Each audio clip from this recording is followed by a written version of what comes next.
Salut!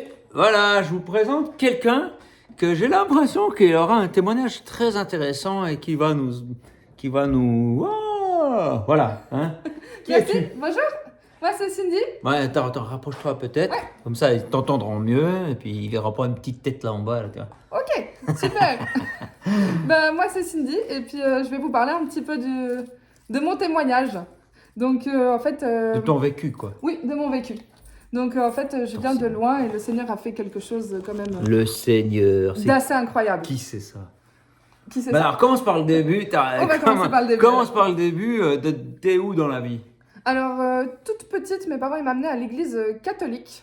Ah bah c'est bien ça. Du coup, en fait, dans l'église catholique, moi j'aimais beaucoup y aller. Donc, j'aimais beaucoup Jésus et j'étais vraiment sincère avec lui. Ah cool. Et j'avais vraiment la conviction que la Bible c'était toute la vérité.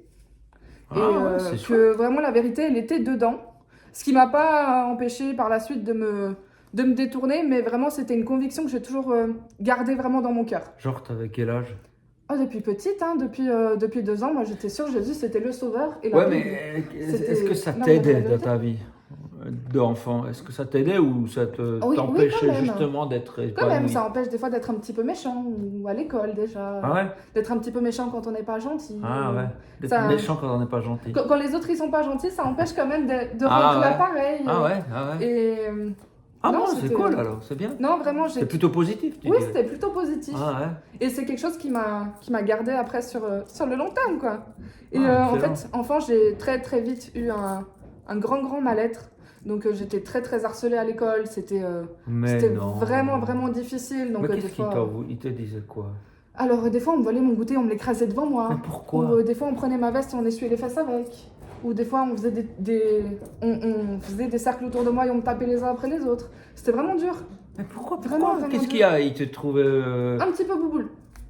J'étais un petit peu bouboule. Ah, il suffit d'être un peu différent. Oui, d'être un petit peu différent. Après, j'ai tout de suite aimé beaucoup dessiner. Et ça aussi, ça a été difficile parce que j'étais un petit peu différente. J'avais tout de suite ce côté un petit peu où je me concentrais peut-être un peu moins à l'école. Ouais, c'est Mais aussi le une dessin, fuite, j'aimais non? beaucoup. Oui, c'était Ah. une fuite. Mais les autres, des fois, ils voyaient que je faisais des dessins un petit peu mieux que les leurs. Et ils étaient vraiment très jaloux. On prenait mes dessins, on les déchirait et tout. C'était violent, quoi. C'était violent. Et moi, très vite, j'ai cru en ce qu'ils disaient. Ils me disaient que j'étais moins que rien. Et en tant qu'enfant, j'étais très fragile et j'y ai vraiment cru, en fait. Donc, très, très tôt. Et j'ai très, très vite eu envie de mourir en tant qu'enfant. Déjà. Donc, Quel âge? c'était vers 6 ans. Vers 6 ans, j'ai la première fois eu envie de mourir et c'était violent, quoi. Je ne l'ai jamais partagé à mes parents et puis de toute façon... Mais pourquoi? je voulais pas leur embêter avec mes petits problèmes d'enfant, mais en vrai, c'était quelque chose Il faut de vraiment grave, quoi. Il faut vraiment que les parents-enfants en discutent mieux. Oui, Ça va oui, pas, ça. vraiment. C'est pas la première fois que j'entends ça, quoi. Et en plus, ils étaient à l'écoute, mes parents. Ouais. Ils m'auraient entendu.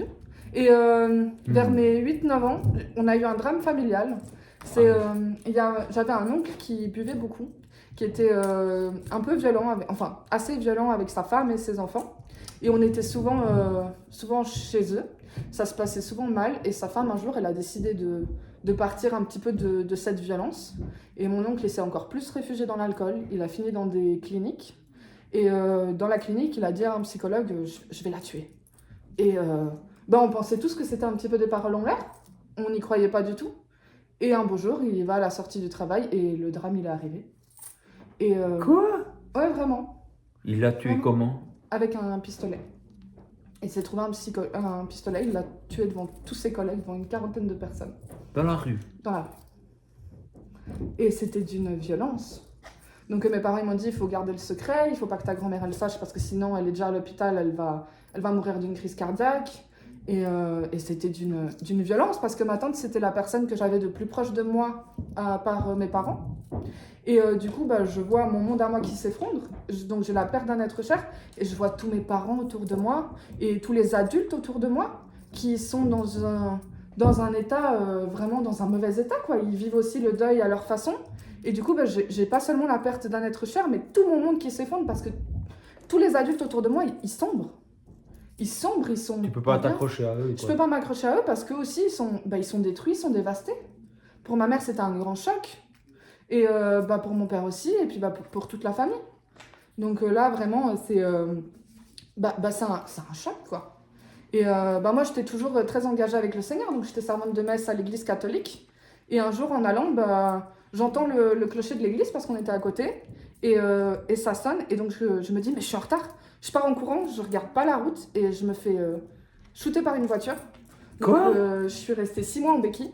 Et quand j'arrive à l'hôpital, parce que j'ai très mal et tout, j'ai essayé de le cacher à mes parents, donc j'ai dormi avec ça toute la nuit, et le lendemain, c'est gonflé comme pas possible. Et mes parents ils me disent, on va à l'hôpital.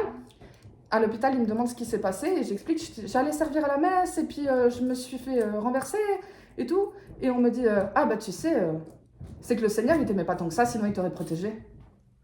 Et là, moi, je commence à y croire, en fait. Je commence à me dire, Mais mais en comment fait, on peut dire des il m'aime pas tant merdes que ça, quoi. pareilles? Vraiment, c'est Moi, je suis un horrible de enfant, dire je suis ça. déjà fragilisée par, Ah, par tous mes mais c'est problèmes, pas et j'y possible. crois, en fait. Je me dis, bah c'est vrai, en fait, il m'aurait protégée s'il m'aimait. Bah, je me dis ça. Mais non, mais c'est pas ça. Mais bien sûr que c'est pas la ça. réalité. Mais en vrai, j'y crois, je me dis, mais il m'aurait protégée. Parce qu'on pense, en fait, que toutes nos souffrances, que Dieu, il aurait pu les éviter, mais c'est pas ça. Non. C'est pas ça. Non, Dieu, non. il nous laisse le libre arbitre, et puis en l'occurrence, la personne qui m'a shootée, elle était bourrée, quoi. Ouais. Et cette personne, elle a aussi le libre arbitre. Ouais, et puis peut-être que quand on passe des moments difficiles, c'est pas juste parce qu'il y a du malheur, mais Bien sûr. il y a des belles choses à tirer. Sur le moment, c'est difficile, mais Bien sûr. il y a des belles choses à tirer pour sa vie. Bien sûr. Aïe, aïe, aïe. Et puis, comme à l'école, on continue de me dire que je suis grosse, etc. Moi, j'ai 9 ans, et je commence à avoir des troubles du comportement alimentaire. Je commence à me faire vomir, Ah. étant enfant. Donc, je finis dans les hôpitaux psychiatriques. C'est À quel âge? difficile. À 9 ans. À 9 ans. Je commence à beaucoup maigrir, donc je perds à peu près 20 kilos. Étant enfant, après, tout le monde me dit « Ah, mais t'es jolie et tout !» Et je vois la valorisation dans les yeux des autres, donc je continue. Je continue, je me dis c'est ça qui fait que les gens ils m'aiment, en fait. Ouais. Et je continue jusqu'à ce que je suis à l'école, et puis je tombe constamment dans les pommes. Et du coup, il m'amène constamment chez le médecin, et au bout d'un moment, au bout de 4-5 fois, le médecin il me fait j'aimerais bien comprendre pourquoi tu tombes dans les pommes, quoi. Et il me met un petit peu face au mur, et puis il a compris qu'il y avait quelque chose qui allait pas. Et puis je lui dis je me fais vomir. Et voilà, c'est là que je finis dans les hôpitaux psychiatriques. Après, je sors. Ça aide, ça? Non, parce que tu vois des gens qui sont dans des conditions pires que toi. Ah. Et du coup, en fait, t'en sors plus traumatisé qu'autre chose. Et mon père, il a vu que vraiment, que ça m'aidait pas du tout. Et il a remué tout l'hôpital pour me faire sortir de là-bas. Et Ça, c'est un papa. ouais, vraiment. Ouais. Vraiment, il a remué l'hôpital. Il fait non, ma fille, elle reste pas là, on va s'en occuper à la maison. Mais là elle est pire qu'avant. On peut pas la laisser là. Ouais. Et je suis rentrée à la maison, et c'est vrai que ça m'a aidée. Ça m'a aidée, mais j'étais arrivée à un stade où, après, je me faisais plus vomir, mais j'arrivais à ne plus rien avaler. Donc, j'avalais plus rien. Je mangeais une pâte, j'étais rassasiée. Je mangeais 2 pâtes, j'étais vraiment pleine à raboire. Je mangeais 3 pâtes, je commençais à me sentir pas bien. Je mangeais 4 pâtes, je vomissais. Et j'étais arrivée à un stade. Après, pendant longtemps, je me suis alimentée que de soupe parce que j'arrivais plus à m'alimenter correctement. Et là, les médecins, ils m'ont dit que si un jour je tombais enceinte, ce qui pensait être pas possible, que ça allait être compliqué, mais que j'allais prendre beaucoup de poids parce que le corps, il allait stocker. Et voilà, donc moi, j'étais assez partie sur l'idée que j'aurais jamais d'enfant, quoi. Parce qu'ils m'ont dit, on vous explique vite fait, mais en vrai, quand on commence à brûler toutes les graisses, quand il n'y a plus de graisse, le corps, il commence à brûler les organes, quoi.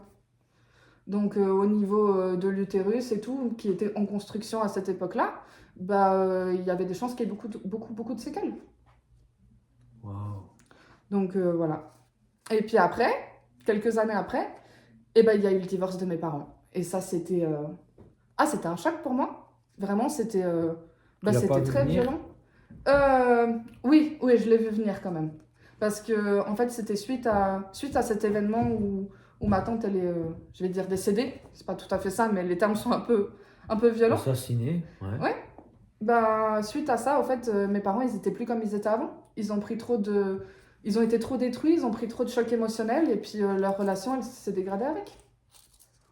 Et voilà. Et moi, j'en étais arrivée à ce stade où j'avais 10 ans, et je pensais que la vie ne servait qu'à souffrir. Je voyais pas d'autre chose que de la souffrance dans la vie, en fait. Ouais. C'était vraiment, je me disais, mais ça sert à rien d'autre. On est là que pour ça. La vie, elle sert à rien. On est là vraiment que pour souffrir.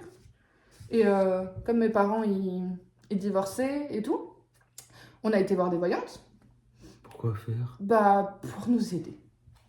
Pour nous aider, quoi. Ouais, d'ailleurs, en plus, on regarde des séries télé, des films, et puis on voit que les gens font ça, on se dit, bah tiens, pourquoi On va aller pas. voir la voyante. Ça a l'air plus efficace que Ouais, l'église. ça a l'air toi. efficace. On y va. Ah, puis- Donc on a été, et sur le moment, bah, ça nous a aidés. Parce qu'avec l'occultisme, bah, c'est souvent ça. Sur le moment, ça aide, mais après, on est encore plus mal. Ça t'a aidé comment, sur le moment? Bah, ça vient donner une petite lueur d'espoir, en fait. Laquelle? De faux espoir, vraiment. C'est... Ah, elle a regardé sa boule, ou je sais pas quoi. Ouais, alors c'était les cartes. Ouais, qu'elle- puis elle a qu'elle dit, faisait. ah oui, il y a quelque chose qui sort. Ouais, il y a un blocage, on va réussir à débloquer ça et tout, Ah, ça va ouais. aller. Et puis, ouais, c'est un petit peu cet espoir-là que ça a donné. Et puis, bah, moi, je voyais que cette dame, elle aidait les gens, et ça m'a trop inspirée. Et du coup, elle m'a proposé que si je lui gardais ses enfants de temps en temps, si je faisais la babysitter, qu'elle voulait bien m'apprendre à tirer les cartes. Ok. Et moi, je lui ai dit, ouais, à fond, je suis partante. Moi, je veux aussi aider des gens comme toi. Et Ouais, ça part. Ouais, c'est pas le but de faire du mal, c'est le but Non, de faire c'est du le but de bien. faire du bien. Mhm. c'est le but de faire du bien. Et puis après, bah, il y avait quand même un petit verset dans la Bible qui m'embêtait. Donc, à chaque fois qu'on allait chez une voyante, moi, je leur demandais toujours, vous croyez en Dieu? Et elles disaient tous, oui, oui, nous, on croit en Dieu. Et en fait, je me dis, bah, si elles croient en Dieu, c'est bon, je suis protégée. Et en fin de compte, bah, c'était pas tout à fait ça, parce qu'on peut croire en Dieu et ne pas le suivre. Ouais, le réellement. diable, il croit en Dieu. Tout à fait, Ouais, ouais. tout à fait. Comme quoi, ça suffit pas. Et du coup, bah, moi, j'étais en plein dans ce monde, j'ai commencé à dessiner un tarot, j'étais vraiment à fond dedans. Un Et, tarot, c'est donc pour expliquer aux gens. Oui, c'est des cartes. Et la personne, elle va faire un tirage avec ça. Elle va tirer des cartes et en fonction de la symbolique et d'où elles sont placées, ça représente telle ou telle chose. D'accord, ouais. Mais en vrai, ce C'est que les gens ils c'est savent un pas. outil de divination. Oui, c'est un outil de divination, mais en vrai, il y a un petit peu un esprit derrière qui soufflote. Qu'est-ce que c'est, quoi. Et ça, on se rend pas toujours compte. Mais, Et toi, mais tu c'est t'en ça. rendais compte? Oui, mais pour moi, il était gentil. Vu que c'était pour Donc, aider tu les gens. entendais quelque chose d'invisible qui te Oui. soufflait des Qui choses. se Dans soufflotait tes les choses, pensées. qui soufflotait les idées, ouais. Et du Puis coup, tu reconnaissais si c'était lui ou si c'était toi. oui, je reconnaissais. Et en plus, bah, quand je disais ce qu'il me disait, c'était toujours vrai. Est-ce qu'il s'est manifesté pour dire qui il était ou il restait discret? Oui, il s'est manifesté quand j'ai fait du pendule. Donc le pendule, c'est une espèce de chaîne et au bout, il y a quelque chose accroché et ça bouge d'une façon ou d'une autre. Ouais, quand ça dit oui, ça fait Oui. un geste. Quand Oui, ça dit c'est non, ça. ça fait un C'est autre. ça, puis ça peut aller sur des lettres, sur des chiffres, sur Ok, ouais. des supports. Et, Et du coup, bah, il puis- s'est manifesté là. Et puis, il a dit qui il était. Il a pas dit clairement qui il était, mais en gros, il s'est fait passer pour quelqu'un de gentil, qui voulait aider les gens. Donc Ouais. moi, super, c'est ce que je voulais, quoi. Moi, c'est ce que je voulais. Après, bah, je me suis mis aussi dans un... J'ai trouvé un emploi, c'était dans une crèche, donc j'ai commencé un pré-apprentissage, et puis bah, j'étais super contente, mais c'était aussi dans le domaine. C'était dans le domaine, en fait, dans la crèche, et ben, on faisait des petits rituels tout le temps avec les enfants, c'était une Rituels. pédagogie spéciale. Ouais, on faisait un truc qu'on appelle le rythmie.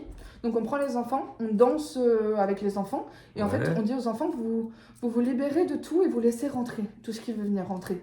Et en gros, ça ressemble un petit peu au yoga, mais c'est ésotérique, quoi. Ah, parce que tu penses que ce qu'il laissait rentrer, ben, c'était peut-être ce qui devait pas rentrer. Oui, tout à fait. Vraiment. Ouais. Vraiment. On faisait, bah, il y avait tout le temps des petits rituels masqués.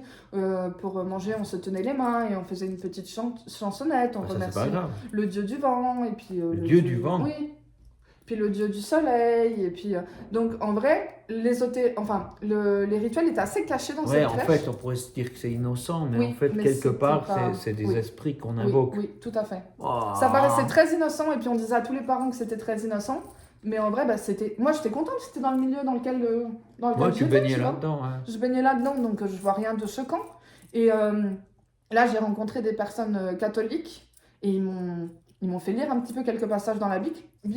Et bah, je commençais à avoir des cauchemars et à avoir vraiment Quel genre de des passage? démons. Ils m'ont montré des passages comme quoi bah, l'ésotérie et l'occultisme, c'était pas bon. Ouais, il y a Oui. notamment des un passage passages où dans Dieu les dit mythiques. clairement, il dit clairement, j'aime pas ça, arrêtez quoi. Oui. Ouais, c'est Et vrai. du coup, bah là, j'ai vraiment eu la conviction. Et au moment où j'ai eu la conviction, j'ai commencé à faire des cauchemars, à voir des démons. Et Allez voir oui, vraiment aller voir. Mais en fait, dans la depuis nuit, quand petite, tu dors. Non, des fois avec les yeux ouverts depuis petite, j'en voyais, donc ça m'a pas... C'est-à-dire, tu les voyais De temps en temps, j'en voyais, oui, je voyais mais où? devant moi. La journée? Oui, la journée. Mais en fait, tu les vois, mais les autres ne le voient pas. Non, Puis, non. ils ressemblaient à quoi? Alors certains, ils avaient une apparence très mignonne, quoi, tu vois, Non. vraiment Des des Pikachu, petits... quoi. Peut-être pas de Pikachu, mais ils avaient l'air de petites filles, de petits jeunes hommes, quoi. Ils avaient une apparence assez... Il n'y avait pas quelque c'est chose normal. d'inquiétant? Oui, il y avait quelque chose d'inquiétant, mais Ah. je savais pas poser les mots dessus. Et là, quand j'étais dans cette crèche, j'ai vraiment commencé à voir des démons et c'était pas des gentils, quoi. C'était vraiment ouais, pas des gentils. dans une Là, crèche. ils faisaient peur. Et il y a une fois où je me suis endormie dans la pièce de la sieste avec les enfants. Et là, j'ai rêvé, je l'ai pas vu, mais j'ai rêvé, qu'ils venaient me piquer tous les enfants et qui me disaient, tous ces enfants, ils m'appartiennent, ils sont à moi. C'était quoi? Un autre démon que d'habitude ou le même? Oui, Le c'était... même qui t'aidait pour Je la sais pas. cartomancie? Je sais pas, parce Ok. que c'est pas toujours très clair. C'est Ouais. le monde spirituel et c'est pas toujours clair qui ils sont. Ok. Wow. Mais là, j'essayais de me battre par mes propres forces contre ce démon. Et puis en fait, avec un coup de pichenette, il m'envoyait à des... Et il me disait, tu n'as aucune autorité sur moi. Ouais, je connais ça, j'ai Il me vécu disait, ça aussi tu avant n'as d'être aucune croyant. autorité sur moi. J'allume une lumière pour que ça soit plus joli. Allez, voilà. Est-ce que c'est mieux? Ouais, c'est mieux. Donc ce démon, il me disait, t'as aucune autorité sur moi. T'as aucun droit. Ces enfants, ils m'appartiennent, j'ai le droit sur eux. Et en fait, Et là, toi, t'es pas tenté de faire ce que tu sais faire avec le pendule, les cartes pour essayer de contrer ça? j'ai aucune autorité. Vraiment. J'ai vraiment aucune autorité sur lui. Ouais. J'essaye, Il fait ce qu'il hein. veut, quoi. Il fait ce qu'il veut. Il fait ce qu'il veut et j'ai absolument aucune autorité sur lui. Et on se croirait Et donc, dans un j'essaye film. C'est fou, hein. de sortir de cette crèche. Ouais. Et là, mes responsables, chez ce secret professionnel, ils veulent pas me laisser partir. Ils me disent, écoute, t'as pas le droit. Donc, on essaie de me faire du chantage et tout. Qui dit que t'as pas le droit? Ma responsable. Elle me dit, mais t'as pas le droit de partir, tu dois au moins finir l'année scolaire. Et puis, de toute façon, on t'a engagé. T'as pas le droit de partir comme ça. Il y a trop de secrets ici que t'as pas le droit de dire. Et puis, là, moi, je lui dis, je sais qu'est-ce qui se passe ici. Et puis, elle me dit, j'ai compris que tu sais, et c'est bien pour ça que t'as pas le droit de partir. Ça, elle me le dit en privé. Et je commence à avoir très peur. Très, très peur. Et en fait, ce qui m'a un petit peu sauvée, on va dire, c'est qu'à la crèche, en fait, les contrats, ils n'étaient pas en ordre. Et à ce moment-là, en fait, ils vont en forêt et ils ont perdu un enfant lors d'une balade. Et il a été retrouvé plus loin, dans la zone commerciale. Et du coup, l'enfant, il a été retrouvé intact. Il n'a pas eu de blessure. Mais il y a beaucoup de gens qui savent de cette histoire. Mais ça peut encore rester secret. Puis je lui ai dit, écoute, je sais qu'est-ce qui s'est passé. Donc si tu veux pas que ça se sache, tu me laisses partir. Et on restera comme ça. Donc c'est un petit peu ce qui m'a sauvée pour que je puisse partir de là. Parce que sinon, il m'aurait jamais laissé partir. Comme ça.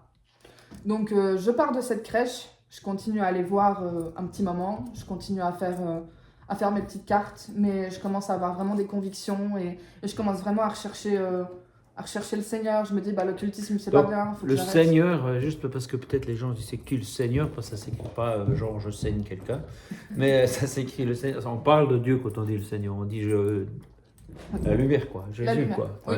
Ouais. Et là, j'ai une expérience assez forte. C'est que je suis avec une personne qui est dans le domaine médical et je me sens pas bien. Et je dis à cette personne, écoute, j'ai trop chaud, je suis pas bien. Et elle me dit, oui, c'est normal, il fait chaud. Et je lui dis, non, mais tu comprends pas. Et je commence à être essoufflée, à être pas bien, et je commence à me précipiter pour trouver une fenêtre, parce que je suis à l'intérieur. Et au moment où je me précipite pour trouver la fenêtre, je tombe par terre. Et cette personne, elle me prend le pouls, et il n'y a plus de pouls. Donc je suis littéralement morte, quoi. Et donc cette personne, vu qu'elle est dans le médical, elle me met en position de sécurité. Donc après, elle me fait le bouche à bouche, elle me fait le massage cardiaque. Et comme elle est dans le médical, elle pense d'abord à faire les premiers secours avant d'appeler les secours. Donc elle me fait tout ça, elle regarde l'heure, elle m'a dit que je n'ai pas respiré pendant 30 minutes. Donc quelque chose ça, c'est quand même... d'incroyable. Et pendant que ça se passe, moi je suis plus dans mon corps. Je sors de mon corps et j'arrive à un endroit où il y a... Attends, tu te vois sortir du corps? Non, je me suis pas vue sortir. Mais T'es ailleurs. ouais, je suis ailleurs, j'ai une vision. T'es où? Je suis arrivée dans un endroit où il y a plein de nuages. Et là, en fait, il y avait des personnes, Des nuages, genre comme quand on est en comme un avion. petit peu au ciel, ouais. Ok. Et donc, je me dis que je suis au ciel. Et là, il y a une espèce de fanfare de personnes où ils ont des trompettes, ils ont des belles robes, ils sont super joyeux et ils avancent vers quelque chose, vraiment en train de jouer de la musique et de chanter. Vraiment, ils débordent de joie. Et en fait, eh ben, moi, j'ai envie d'aller les rejoindre. Et je cours pour les rejoindre. Et en fait, je me prends comme un mur de verre. Je me prends le mur et je tombe par terre. Mais moi, je les vois chanter, je les vois jouer de la musique, mais j'arrive pas à les entendre. Je peux pas les entendre. Et je tombe sur ce mur de verre et je comprends en fait que ce qui se passe là-bas, eh ben, j'ai pas accès. Il y a quelque chose qui me permet pas d'aller avec eux. Et là, je vois une grande lumière et je vois une voix qui me dit viens, viens avec nous. Et cette voix, eh ben, elle a comme un truc d'un petit peu inquiétant. Il y a quelque chose d'un peu bizarre, quoi. Et du coup, la lumière qui était bien blanche, elle commence à virer un petit peu au jaune. Et je sens quelque chose d'un petit peu inquiétant, et puis bah, je suis très tentée d'y aller. Donc je suis en train de faire un pas en avant, et d'un coup, en fait, j'ai un élan de conscience et je me dis, mais en vrai, je suis en train de mourir. Et d'un coup, je fais un pas en arrière, et c'est à ce moment-là que je me réveille, comme ça, d'un grand souffle. Et puis bah, je vois devant moi, et puis bah, moi, j'ai aucune conscience à ce moment-là que j'ai pas respiré pendant 30 secondes. Mais il te faisait le bouche à bouche ou... Oui, il me faisait le bouche à bouche et le massage cardiaque. Ah, ok. Donc tu as quand même reçu de l'air, Oui, mais pas le tien, quoi. ouais. Donc cette personne, elle m'a maintenue en vie pendant 30 minutes et en attendant, bah, moi j'étais là et je comprenais L'état pas. de stress qu'elle a dû avoir. Ah oui, vraiment, vraiment. Il était en train d'appeler les secours et tous les secours, ils étaient appelés. Après, on les a appelés pour dire c'est bon, tout va bien, venez pas. Parce que bien sûr, ça coûte. Hein. On a dit venez pas, c'est bon. C'est tout bon. Venez surtout pas, tout va bien. Ouais. Et un truc incroyable, quoi. Et puis bah là, en fait, moi, je commence à me poser des questions. Et je vais voir cette voyante. Et je lui dis, écoute, j'ai vécu ça. Ah, celle qui t'a initié. Oui. Écoute, j'ai vécu ça. Et elle me dit, ah, mais t'as fait un voyage astral. Et je lui fais, ok, mais... Elle a fait, tu veux recommencer? Puis je lui ai dit, non, non, c'est bon. J'ai failli mourir, moi, je veux pas. Je veux pas. J'ai pas envie de recommencer.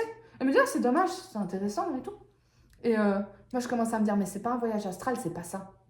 C'est pas ça du tout. Et je commence à me poser des questions. Je commence à rechercher. Je commence à lire un petit peu ma Bible. Parce que ma Bible, en fait, il faut savoir, je sais, et tout le long, je sais que c'est la vérité, mais elle est sur une étagère en train de prendre la poussière. Le livre, il est gros comme ça, et je me dis, jamais j'arriverai au bout de ce truc.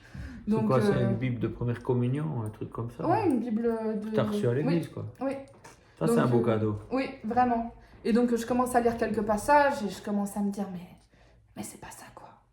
Puis, c'est pas ça quoi? C'est pas un voyage astral, c'est pas le tarot qu'il faut faire, je suis pas dans le bon chemin, quoi. Je suis pas dans le bon chemin, c'est pas ça. Et là, bah, je suis une personne qui est pleine de peur, pleine de blessures de la vie. Je suis pas bien du tout. Et là, bah, je rencontre celui qui maintenant est mon mari. Et puis bah, lui, il est pas vraiment... il est pas converti, mais il a toujours baigné dedans. Donc sa maman, elle l'a amené à l'église évangélique tous les dimanches. Et puis bah, il allait à l'école du dimanche. Et puis bah, il avait un bon souvenir des chants, des petits jeux, de tout ça. Et puis bah, on se rencontre. Et puis bah, au début, bah, c'est pas ça. Lui, il est pas vraiment chrétien. Moi, pas vraiment non plus. Mais on a quand même cette notion que Dieu existe. Et voilà, quoi. Il y a quelque chose. On continue un petit peu notre vie de débauche, etc. Mais on a une notion qu'il y a quelque chose de plus grand que nous. Et donc, on se marie, on a un premier enfant. Et moi, j'avais déjà un enfant avant, puisque j'étais maman à 17 ans, et puis bah, je ne suis pas restée avec le papa. Et donc, on se marie, on a un premier enfant, puis je me suis dit, là, c'est mon deuxième enfant. J'aimerais bien, au moins pour mon enfant, savoir où est Jésus, où est la vérité, qu'est-ce que je dois faire. Donc, je me mets vraiment pendant ma grossesse en pleine recherche. Comment on fait pleine recherche? Ça veut dire Internet? Dans le sens, oui, Internet, un petit peu la Bible, essayer de... Et puis vraiment, sur Internet, je tombe sur tout et n'importe quoi. Vraiment. Donc on tombe sur des personnes, autant des évangéliques, des catholiques, et encore ça va, mais on tombe aussi sur des personnes qui te disent que Dieu, il a une forme d'une grenouille, quoi, tu vois. Ah. Donc on tombe sur tout et n'importe quoi. Et 2 mois après, je tombe enceinte de mon deuxième enfant. Et là, en fait, Troisième, j'ai bien Oui, calculé. mon troisième, oui. Ouais. Donc de mon deuxième enfant avec mon mari. Ouais. Donc là, c'est mon troisième enfant à moi. Ouais. Donc je tombe enceinte direct après. Et là, je me dis, là, c'est mon troisième enfant. Là, je peux pas. Il faut que je trouve. C'est vraiment important pour moi. Je veux trouver Jésus, au moins pour mes enfants, pour qu'eux, ils soient pas paumés comme moi, qu'ils sachent où T'es aller. une vraie mère, toi. Donc je cherche. Et puis j'ai ma belle-mère, elle, qui est une évangélique qui aime vraiment Jésus, qui nous parle de Jésus à chaque fois qu'on y va. Et Ça te saoulait un peu ou ben un peu, oui. Un petit peu quand même. Un petit peu, mais je sentais qu'elle aimait vraiment Jésus, en fait. Quand on arrivait chez elle, on sentait une paix. On sentait une paix énorme. Vraiment, c'était quelque chose... Ça parle mieux qu'un discours. Ça. Oui, ça parle mieux qu'un discours. Et de temps en temps, elle m'amenait à l'église. Je lui disais, écoute, oui, je veux bien t'accompagner. Et du coup, quand on arrivait à l'église, on sentait quelque chose, quoi. Il y avait quelque chose, on se sentait en sécurité, on se sentait protégé, on sentait quelque chose d'incroyable. Et du coup, ma belle-mère, elle me parlait souvent, mais je voulais pas que ça vienne d'elle. Je voulais pas être influencée par elle, je voulais que ça vienne de moi. Je voulais être sûre d'avoir trouvé la vérité avec moi. Et du coup, à la fin de ma grossesse, elle savait que j'avais très très peur d'accoucher parce que mes derniers accouchements s'étaient très très mal passés.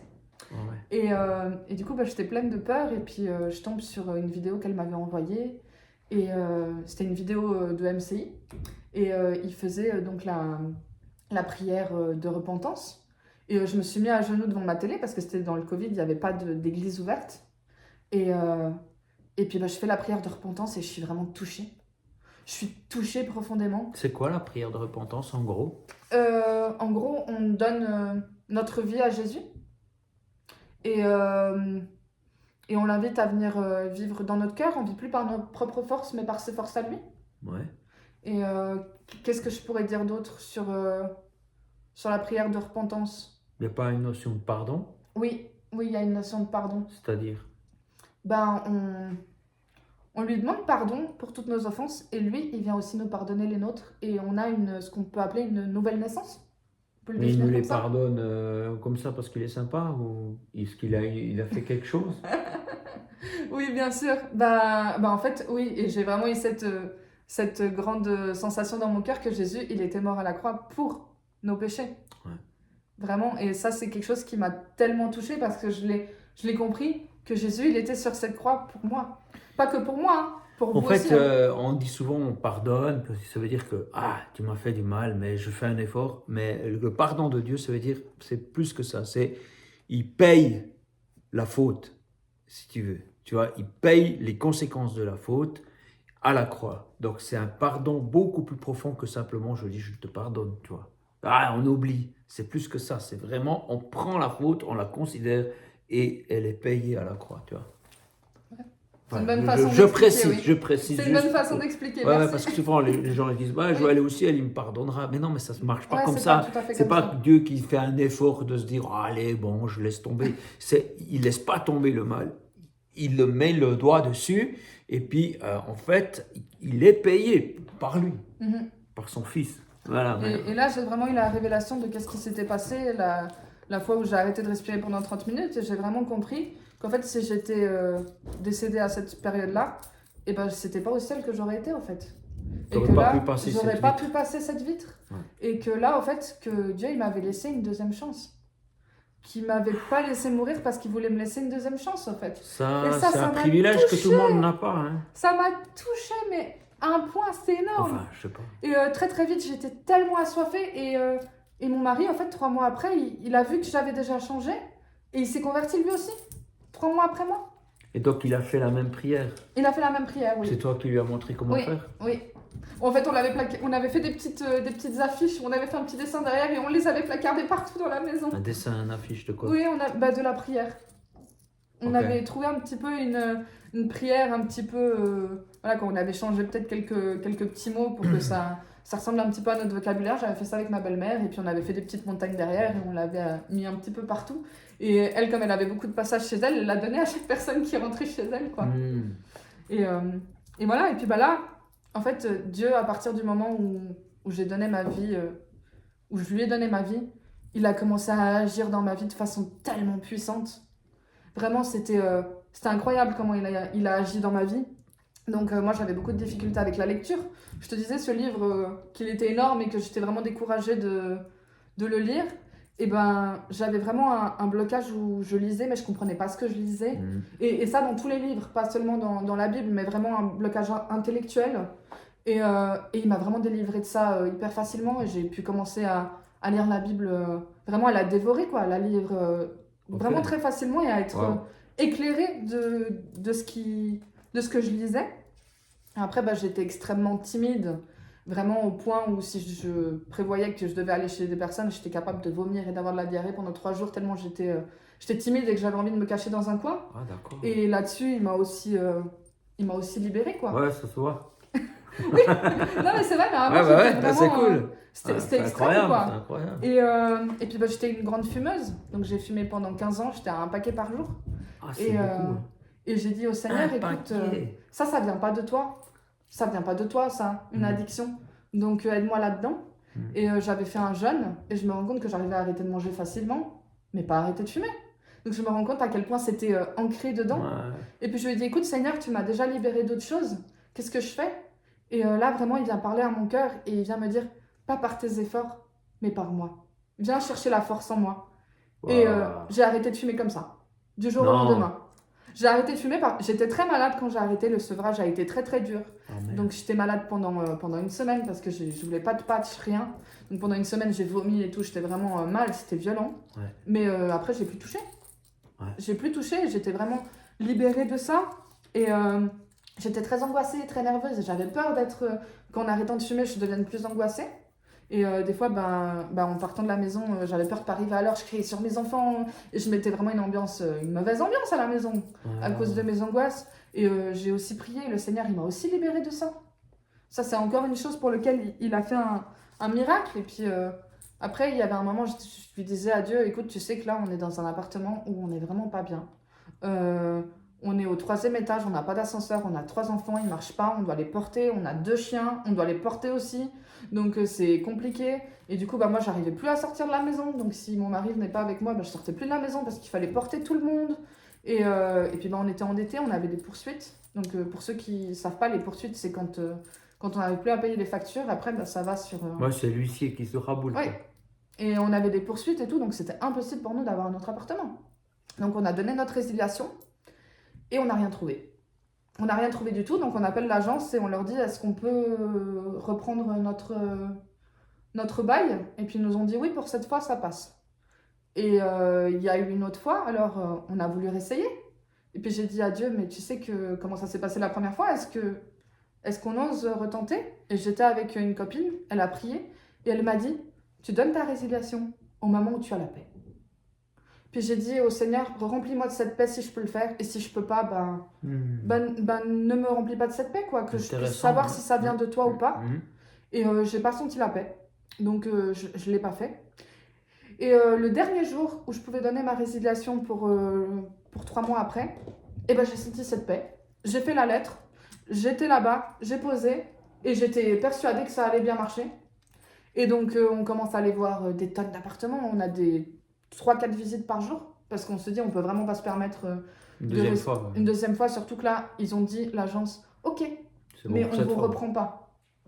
Cette fois, on vous reprend pas parce que vous nous avez déjà fait le coup. C'est un bel apprentissage d'écoute de paix. Ah oui. L'écoute de la paix. Donc là, on commence à stresser, quoi. Les visites, elles s'enchaînent, et puis même pour des 2 pièces et demie, donc on est une famille de 5, et pour des 2 pièces et demie, ils nous acceptent pas, à cause de nos dettes. Et du coup, là, on commence à angoisser. Et puis moi, je commence à être toujours sur les sites immobiliers pour voir si je trouve quelque chose. Et là, il y a un appartement qui me plaît. Et je marque la visite. Et je me dis, purée, celui-là, ça serait trop beau, quoi. Et puis mon mari, il aime trop cet appart. Moi, j'aime trop cet appart. On va le visiter. Et on se dit, mais jamais de la vie, cet appartement, il est pour nous, quoi. C'était le seul qui est rentré dans tous nos critères. Il y avait une baignoire, un lave-vaisselle, enfin, les choses qu'on demandait, c'était le seul. Et du coup... je commence à contacter des associations en fait il y a des associations qui peuvent aider au logement quand les personnes elles sont embêtées et du coup ils nous disent que nous on est trop endettés, qu'ils peuvent rien faire pour nous. Et en fait quand je suis là-bas j'ai comme un éclair on va dire de génie et parce qu'elle me parle de papiers administratifs et tout, d'attestation, tout ça, puis je me dis et si je demandais à ma gérance une attestation comme quoi, en 5 ans qu'on est là, on a toujours payé nos loyers. Et du coup, je leur demande ça.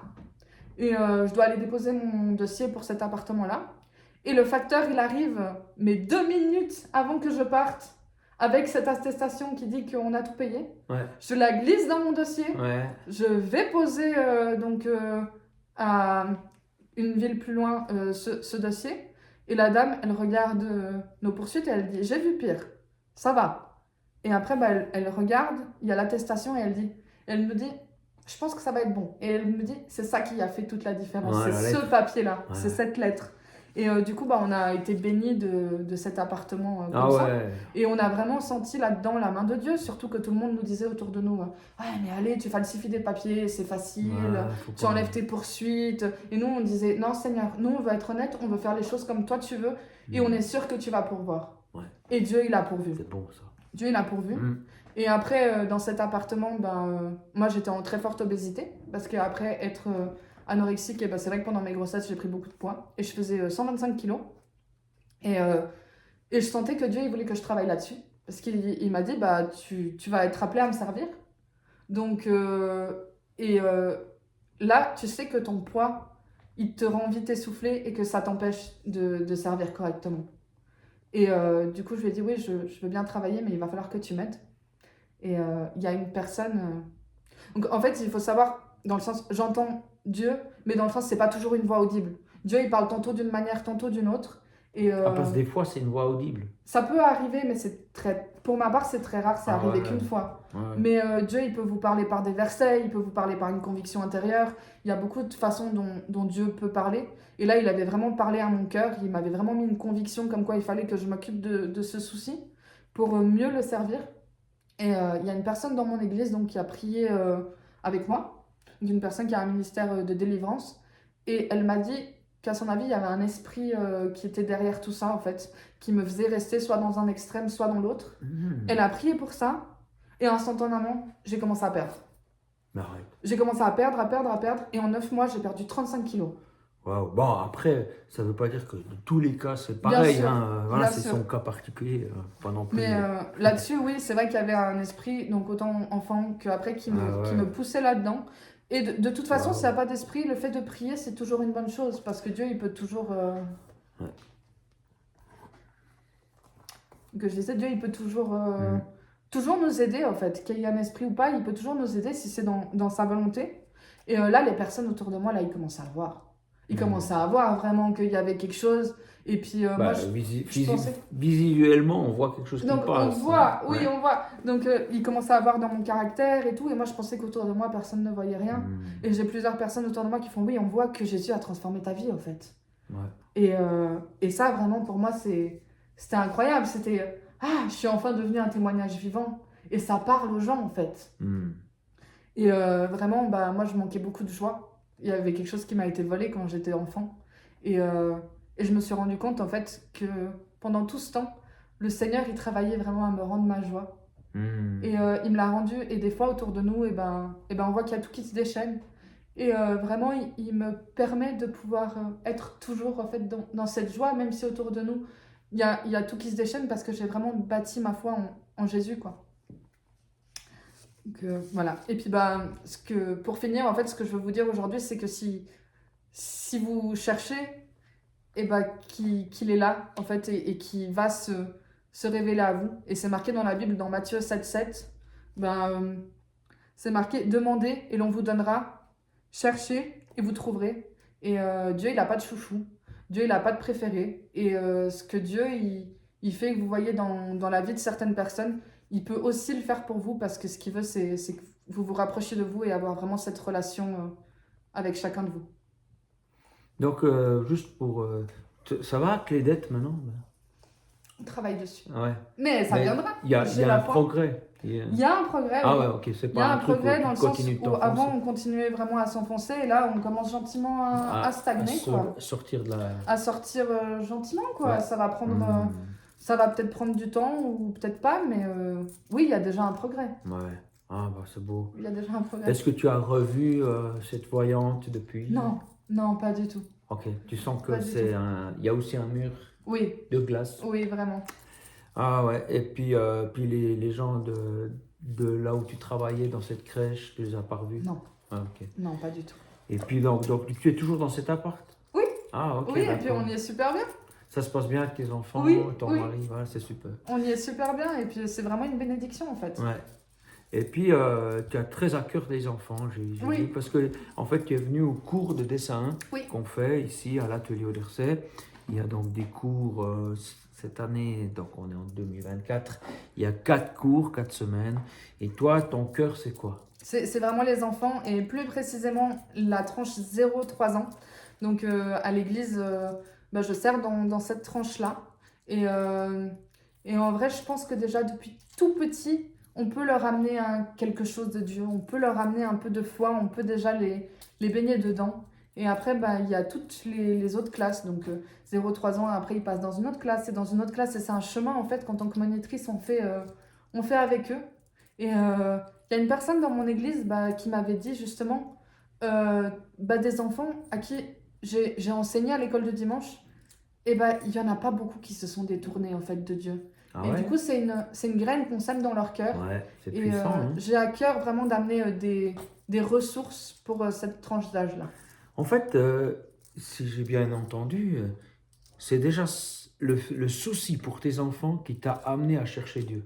Oui, Parce que tu t'inquiétais plus pour eux que pour toi, oui, parce que toi tu te dis, bon, tant pis pour moi, mais exactement. voilà. Et puis là, maintenant, tu es croyante, tu as rencontré Dieu, tu es en chemin vers le mieux, et tu as de nouveau et encore ce souci pour tes enfants, et c'est-à-dire aussi tous les enfants. Bien sûr, D'une tous les manière enfants. générale, c'est un truc peut-être Ce que que Dieu a Dieu- mis dans Oui, ton tout à cœur de fait. mère. Tout à fait. Et puis c'est pour ça que tu as envie de faire du dessin. Et puis d'ailleurs, je te félicite d'essayer de t'améliorer. Voilà, merci. C'est pas évident, hein, parce Non, c'est pas que évident. parfois, que ce soit moi ou le professeur, on doit te dire, ah ben là, Bah ouais, il ouais. faut changer ça, Bah oh là oui. là, il faut refaire ça Ça fait autrement. partie du processus. Oui, et puis peut-être ben, beaucoup de choses dans la vie aussi. Mais ce qui est important, tu sais, moi, quand j'ai commencé dans le dessin, j'étais aussi très débutant. Et puis donc, du coup, ce qui est important, c'est ce que tu as.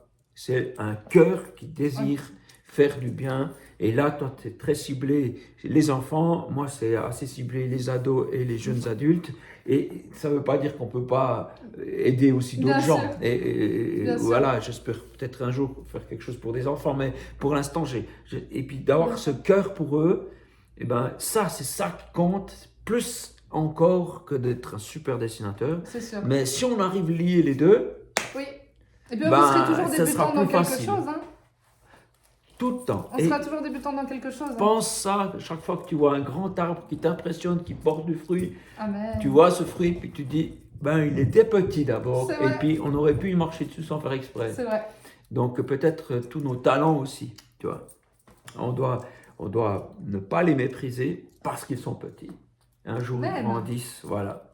Et puis Très voilà, encourageant. en tout cas, bonne route. Merci Merci. de ne pas garder ça pour toi. Merci. Par le dessin, c'est très puissant.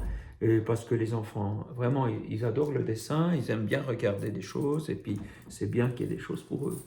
Merci beaucoup. Voilà. Tu as encore un truc à dire à quelqu'un? Non? Non, je crois Voilà. que Merci ça de va. nous avoir écoutés. Et puis voilà, on vous souhaite que du bonnes choses. Est-ce que tu pourrais prier pour les gens qui nous... C'est Oh, bizarre, tu hein? m'aides? T'as de la peine de prier. Oh, les mots et tout. Bah, tu m'aides un peu? C'est une première? Comme ça? Ouais. Oui. Oui, bien sûr. Vas-y, ouais, je t'aide. Comment on fait pour que je t'aide? Bah, allez, je commence un petit peu et puis tu finis. D'accord, on fait ça. Allez. Ouais. Wow, beaucoup de premières. Donc, j'aimerais... Mon papa Jésus, le Saint-Esprit vient avec nous ce matin et viens déposer ta main sur chaque personne qui nous regarde. Viens les encourager, viens les fortifier, viens leur montrer, viens mettre en lumière ce que tu as déposé dans leur cœur parce que tu as un plan pour chacun de nous. Ouais. Viens toucher leur cœur, viens vraiment... Viens leur montrer ce que tu as déposé afin qu'ils puissent non seulement te servir, mais être touchés par ce que tu as fait pour nous à la croix, être touchés par ton amour et qu'ils puissent en être remplis. waouh, il n'y a rien à rajouter, c'est énorme. Donc, même si vous vous dites, moi, j'arrive pas à prier, ben, vous y arrivez, vous voyez, parce que ben ouais, c'est ce qu'on vous souhaite, c'est d'être agréablement béni par cette vidéo, cet échange. Ben, je prie aussi, Seigneur, bénis tous ces gens, que la paix soit sur eux, ceux qui regardent, que la paix descende sur eux maintenant, qu'ils puissent voir cette chose, cette paix, cette lumière de toi, et qu'il n'y ait pas de vitre qui les empêche de rentrer. Amen.